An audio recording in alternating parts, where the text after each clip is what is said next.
सीता माता को छुड़ाने के लिए हनुमान जी ने रावण की लंका का दहन किया था। आज हम उसकी कथा सुनेंगे।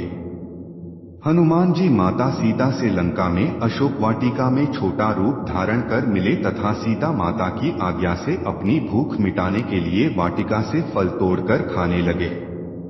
तब वहां पर पहरा दे रहे राक्षसों ने हनुमान जी को देखा और उन्हें साधारण वानर समझकर उन्हें मारने के लिए दौड़ पड़े, परंतु हनुमान जी ने अपनी शक्ति का प्रयोग कर राक्षसों पर आक्रमण किया।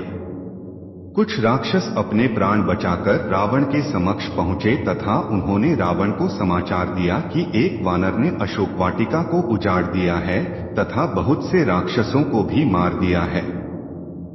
रावण यह समाचार सुनकर बहुत क्रोधित हुआ। तब रावण के पुत्र इंद्रजीत ने हनुमान जी को पकड़कर लाने के लिए रावण से आज्ञा ली तथा हनुमान जी पर ब्रह्मास्त्र से वार कर उन्हें बंदी बना लिया तथा सभा में ले गए। हनुमान जी रावण के सामने खड़े विचार कर रहे थे। समस्त लोगों को डराने वाला महाबाहु रावण हनुमान जी को सामने इस प्रकार निर्भय खड़ा देखकर क्रोधित हो गया। वह अपने महामंत्री से बोला, अमात्य, इससे पूछो कि यह कहां से आया है, इसे किसने भेजा है, सीता से यह क्यों बातें कर रहा था, अशोक वाटिका को इसने क्यों नष्ट किया, इसने किस उद्देश्य से राक्षसों को मारा, मेरी इस लंकापुरी में आने का प्रयोजन क्या है। रावण की आज्ञा पाकर मंत्री ने हनुमान जी से लंका में आने का कारण पूछा। तब हनुमान जी ने उत्तर दिया कि मैं श्री रामचंद्र जी का दूत हूं और उनके ही कार्य से यहाँ आया हूं। हनुमान जी ने कुछ क्षण शांत भाव से सभी की ओर देखा और आगे कहा, मैं किष्किंधा के परम पराक्रमी राजा सुग्रीव का दूत हूं। उन्हीं की आज्ञा से तुम्हारे पास आया हूं। हमारे महाराज ने तुम्हारा कुशल समाचार पूछा है और कहा है कि तुमने नीतिवान, धर्म, चारों वेदों के ज्ञाता, महापंडित, तपस्वी और महान ऐश्वर्यवान होते हुए भी एक परस्त्री को अपने यहाँ बंदी बनाया है। यह तुम्हारे लिए उचित बात नहीं है। तुमने यह दुष्कर्म करके अपनी मृत्यु का आह्वान किया है। तुम सीता माता को प्रभु श्री रामचंद्र जी को लौटा दो, वे निश्चित ही तुम्हें क्षमा कर देंगे। यदि तुम ऐसा नहीं करोगे तो तुम्हारा अंत भी वही होगा जो खर, दूषण और बाली का हुआ था। हनुमान जी की यह बात सुनकर रावण क्रोधित हो उठा। उसने अपने सेवकों को आज्ञा दी, इस वानर का वध कर डालो। रावण की आज्ञा सुनकर वहां उपस्थित विभीषण ने कहा, राक्षस राज, आप धर्म के ज्ञाता और राजधर्म के विशेषज्ञ हैं।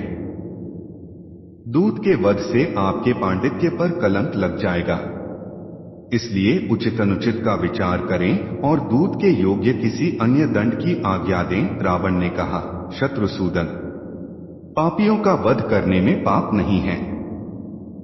सवानर ने वाटिका का विध्वंस तथा राक्षसों का वध करके पाप किया है, इसलिए मैं इसका वध करूंगा।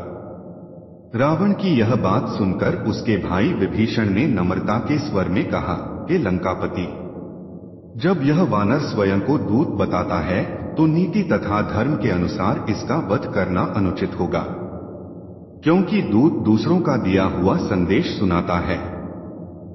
वह जो कुछ कहता है वह उसकी अपनी बात नहीं होती, इसलिए उसका वध नहीं किया जा सकता। विभीषण की बात पर विचार करने के बाद रावण ने कहा, तुम्हारा यह कथन सत्य है कि दूत का वध नहीं किया जा सकता, परंतु इसने अशोक वाटिका का विध्वंस किया है।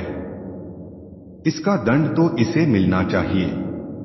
वानरों को अपनी पूंछ प्रिय होती है, इसलिए मैं आज्ञा देता हूं कि इसकी पूंछ रुई और तेल लगाकर जला दी जाए, ताकि इसे बिना पूंछ का देखकर लोग इसकी हंसी उड़ाएं और यह जीवन भर अपने कर्मों पर पछताएं। रावण की आज्ञा से राक्षसों ने हनुमान की पूंछ को रुई और पुराने कपड़ों से लपेटकर उस पर बहुत सा तेल डालकर आग लगा दी।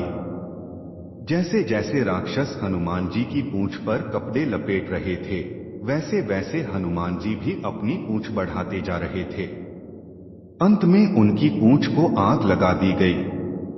पूंछ के जलते ही हनुमान जी ने अपने सारे बंधन तोड़कर ऊंची छलांग लगाई और रावण की सोने की लंका जला दी। संपूर्ण लंकापुरी में केवल एक भवन ऐसा था जो अग्नि के प्रकोप से सुरक्षित था, और वह था नीतिवान विभीषण का प्रासाद। लंका को भस्म कर हनुमान जी ने लंका के समुद्र में अपनी पूंछ की आग बुझाई और पुनः अशोक वाटिका में सीता के पास पहुंचे। उन्हें सादर प्रणाम करके बोले, हे माता, अब मैं यहाँ से श्री रामचंद्र जी के पास लौट रहा हूँ। रावण को और लंकावासियों को मैंने प्रभु राघव शक्ति का थोड़ा सा आभास करा दिया है। अब आप निर्भय होकर रहें। अब शीघ्र ही प्रभु श्री रामचंद्र जी वानर सेना के साथ लंका पर आक्रमण करेंगे और रावण को मारकर आपको अपने साथ ले जाएंगे।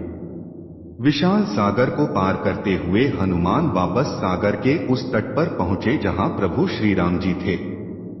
हनुमान ने वहां पहुंचकर सबका अभिवादन किया और लंका का समाचार सुनाया।